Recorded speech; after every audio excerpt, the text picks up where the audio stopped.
Mahirap mag-vlog, puta.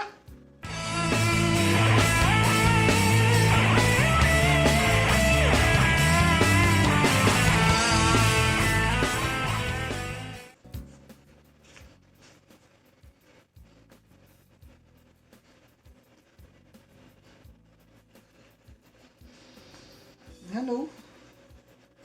Ako nga pala si Zach. Ako nga pala si Zach Quijano.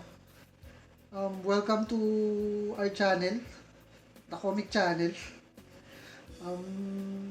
Pasensya na po, I don't usually do this. I'm not a vlogger. I'm more of a blogger than a vlogger. I write, but I don't usually do this. This is the first for me. Pasensya na din kayo kung nagtatagalog ako. Kasi baka makita ito ng mga kasama ko eh. So, mas okay na yung nagtatagalog ako. Disclaimer lang po, no? This is not for national consumption. Pero, kung trip nyo panoorin to, okay lang din. Stick around. Tune din. This channel is for Zamboangueños by Zamboangueños. Bale, nag-decide kasing grupo eh na maglabas ng vlog. Ang dami kasi nag-PM eh. Nagdi-DM, PM, nag-message, nag-email. Ang dami. Hindi namin paano isa-isa. So, para isang baksakan na lang. Ito na lang, vlog na lang. Tsaka, para ito din, isang purpose niya to para malaman nyo din yung mga anong nangyari sa amin. Tsaka, kung may bago bang kanta. Tsaka, kayo din yung reason eh. Kasi, all these years na laylo kami. Then, boom. Dahil sa inyo eh, bumalik na naman kami ulit eh. Thank you kasi all these years, naalala nyo pa rin kami. Di nawala sa memory nyo yung comic relief, tsaka yung music namin. Tsaka, yun, bale, first episode ako. Ako talaga kasi sacrifice ako eh. Alay, Canon Father. Tapos bale yung succeeding episodes nito, iba-ibang member. Bale ako muna yung first episode. Sana ma-tolerate nyo muna yung first episode kung ganito muna. Kasi, bale, ako yung first episode. Episode 1. Zach. Actually, hindi ko alam ano sasabihin eh. Bale, tira na ng tira. Actually, I live in Taguig. In barangay, dito sa unit namin, ng family namin. But I work in Parañaque. I work in Parañaque. Well, work from home tayo ngayon kasi dahil sa recent pandemic. Kaya stay safe lang tayo mga friend. Mga comic. Wait lang. Ay, nagugutom ako. Labas muna tayo. Sinagutom na tayo. Hindi mo natin sa labas. Ano kasi kayo eh. Ha?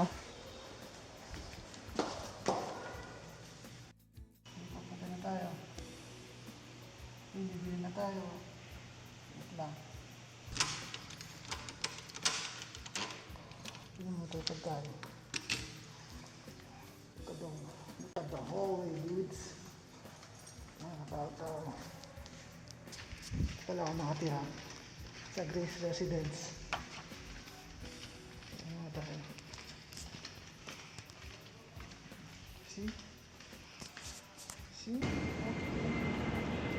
Oh, there's my house. Mabili na tayo.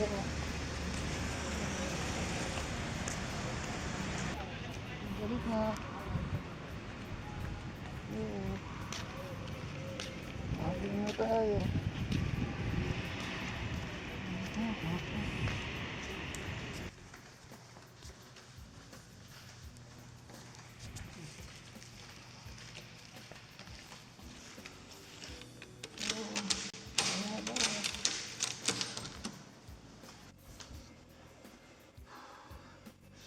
Nice.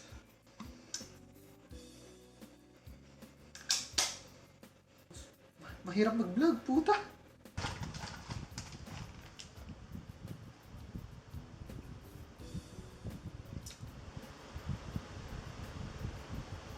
Bago to sa akin. Tsaka sana ma-carry nyo. Tsaka, ano ba pag-usapan natin? Siyempre yung first episode ng title, Zack eh. So, ako pala si Zack Quijano. Ako yung gitarista, kompositor, at saka all-around guy ng Comic Relief. Ako yung nagsulat ng Kwando, May Mas, Maria, Mi Estrella, tsaka Sick, Contigo Tama. Ito lang may masya. Yun po. Tsaka, bale, ako nga pala yung isa sa mga nag-co-found ng comic. 2003 kami nag-start ni Jalo. Nag-meet kami sa Battle City. Battle City, isang computer gaming yun sa Kapaner Street. Doon kami. Naglalaro kami ng Counter-Strike doon. Uso pa ng Counter-Strike 2003. Tagal na, no? 17 years ago. Ah! Imagine nyo, ilang taon kami noon. Di ba, okay? Anong ginagawa nyo nung 17 years ago? Pero nung pumutong yung mga kanta namin, 2007, 2008. So, that is 5 years later. So, dun. Bale, but before noon kami nag-meet, sabihin ko muna sa inyo yung mga exploits ko, mga experiences bago kami nag-meet ni Jello sa point na binuo namin yung comic. Nag-aaral ako sa Pasunangka Elementary School nung elementary. Tapos high school ko sa Zamboanga City High School, Maine. Doon. Then nag-transfer ako sa Don Pablo Memorial High School. Then nag-aaral ako sa Ateneo. Yung course ko doon, MIS. Things didn't work out kasi hindi ko trip yung course, and hindi ko din, I don't know, parang that's not, parang I needed a break. Kaya after nun, nag-transfer ako sa AE. Pero nagkamulat ako sa music nung high school ako. Nung fourth year high school ako. Third year or fourth year? Nung third year high school ako. Dahil sa best friend kong si Michael Tordesillas. Isang batikang drummer. Galing nun. Sa Thailand na siya. Isang musician. Si Michael nga pala,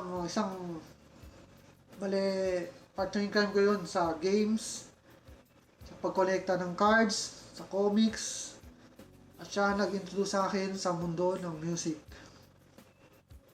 Yun, Michael Tordesillas. Hayop na yun.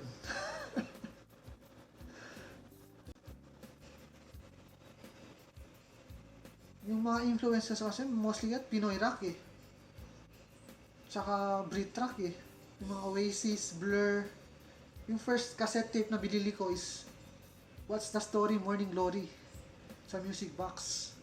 120 pesos. Hanggang ngayon, nandun pa sa bahay. Intact pa. Kasi marunong ako mag-alaga. Okay yun, album na yun. Bestseller yun. Nice! Hirap mag-vlog, puta.